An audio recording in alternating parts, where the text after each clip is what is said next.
Everyone, welcome to growth partners. ಇದು ನಮ್ಮ ಒಂದು ಟ್ಯಾಲಿ ಆ್ಯಡ್ ಆನ್ ಆದ auto receipt for credit sales. ಬಹಳಷ್ಟು ಕ್ಲೈಂಟ್ಸ್ಗೆ ನಾವು ಬ್ಯಾಂಕಿಂಗ್ ಆಪ್ಷನ್ಸ್ನ ಪ್ರೊವೈಡ್ ಮಾಡ್ತಾ ಇರ್ತೀವಿ. ಫೋನ್ಪೇ ಆಗಿರ್ಬೋದು, UPI ಆಗಿರ್ಬೋದು, ಗೂಗಲ್ ಪೇ ಆಗಿರ್ಬೋದು, ಮತ್ತು ಮಲ್ಟಿಪಲ್ ಬ್ಯಾಂಕ್ ಅಕೌಂಟ್ಸ್ ಆಗಿರ್ಬೋದು. ಸೊ ಈ ಲೆಡ್ಜರ್ಸ್ನ ಯೂಸ್ ಮಾಡಿಕೊಂಡು ಕಸ್ಟಮರ್ಸ್ ನಮಗೆ ಪೇಮೆಂಟ್ ಮಾಡ್ತಾ ಇರ್ತಾರೆ. So end of the day ಸಪ್ಲೈಯರ್ಸ್ಗೆ ಕನ್ಫ್ಯೂಸ್ ಆಗ್ಬೋದು ಯಾವ ಬ್ಯಾಂಕಿಂದ ಎಷ್ಟು ದುಡ್ಡು ಬಂದಿದೆ ಅಂತ. ಸೊ ಈ ಥರ ಕನ್ಫ್ಯೂಷನ್ನ ದೂರ ಮಾಡೋಕ್ಕೆ ಅಂತಲೇ auto receipt for credit sales ಅಂತ ಒಂದು ಆ್ಯಡ್-ಆನ್ನ ಟ್ಯಾಲಿಯಲ್ಲಿ ಹೇಗೆ ಅನೇಬಲ್ ಮಾಡೋದು ಅಂತ ಹೇಳಿದರೆ, ಇವಾಗ ನಾನು ಟ್ಯಾಲಿ ಓಪನ್ ಮಾಡ್ಕೊತೀನಿ. ಸೊ ಸೇಲ್ಸ್ಗೆ ಬಂದೆ. ಸೊ ಇವಾಗ ನೋಡಿ, ನಾನು ಆಲ್ರೆಡಿ ಆ್ಯಡ್-ಆನ್ನ ಅನೇಬಲ್ ಮಾಡ್ಕೊಂಡಿದ್ದೀನಿ, ಲೋಡ್ ಮಾಡಿಕೊಂಡು ಅನೇಬಲ್ ಮಾಡ್ಕೊಂಡಿದ್ದೀನಿ. ಸೊ ಇವಾಗ ಒಂದು ಸಿಂಪಲ್ ಆಗಿರೋ ಸೇಲ್ಸ್ ಟ್ರಾನ್ಸಾಕ್ಷನ್ ಮಾಡೋಣ. ಕಸ್ಟಮರ್ 4.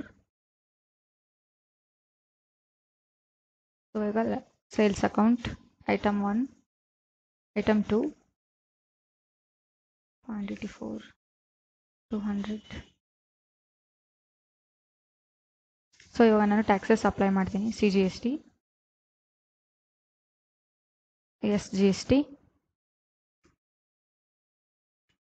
ಸೊ ಇಲ್ಲಿ ನೋಡಿ, ನೀವು ಎಷ್ಟು ಲೆಡ್ಜರ್ಸ್ನ ಕ್ರಿಯೇಟ್ ಮಾಡ್ಕೊಂಡಿರ್ತೀರಿ, ಫೋನ್ಪೇ, ಕ್ಯಾಶ್, ಗೂಗಲ್ ಪೇ ಅಂತ. ಸೊ ಅದೆಲ್ಲ ಇಲ್ಲಿ ಶೋ ಆಗುತ್ತೆ.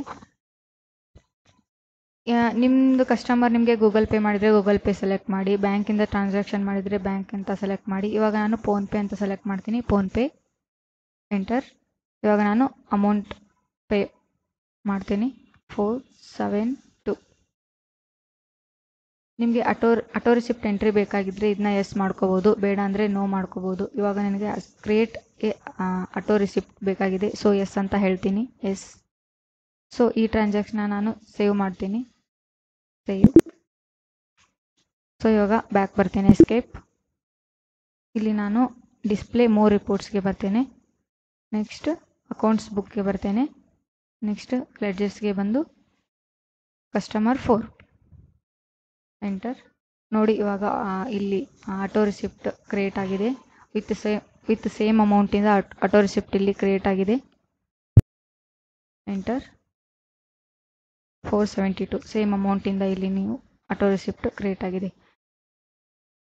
ಸೊ ಈ ಆ್ಯಡ್ ನಿಮಗೆ ಯೂಸ್ಫುಲ್ ಅನಿಸಿದೆ, ಇಂಟ್ರೆಸ್ಟೆಡ್ ಇದ್ದರೆ ಕಮೆಂಟ್ ಬಾಕ್ಸಲ್ಲಿ ನಮ್ಮ ನಂಬರ್ ಇದೆ, ಕಾಲ್ ಮಾಡ್ಬೋದು. Thank you for watching. Have a nice day.